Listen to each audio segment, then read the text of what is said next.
我自己做辯員都玩咗，我諗7年8年。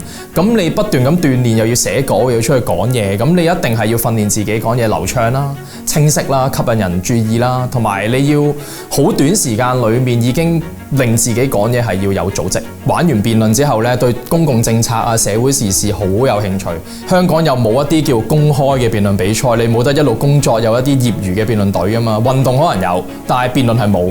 咁如果我要繼續接觸辯論，我只能夠係教辯論，即係做一個辯論教練。咁入行就係好似係一個唯一選擇。咁所以我有少少入行教書係因為想繼續帶辯論，所以入行教書嘅。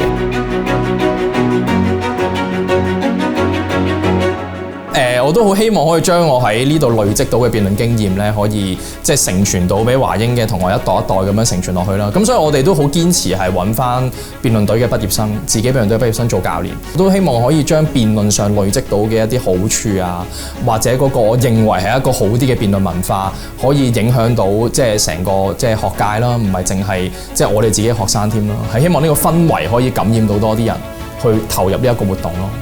咁啊，好多方面佢哋都可能會面對一啲困難，咁你就可以同佢再分享埋啊點樣去面對呢啲逆境嘅時候嗰個處理嘅方法。咁所以個關係其實係好密切嘅，好亦師亦友，將你嘅人生閲歷都可以分享到俾佢哋。所以我同好多屆嘅辯論隊嘅畢業生個關係都好好，即係畢咗業都有聯繫嘅咁樣。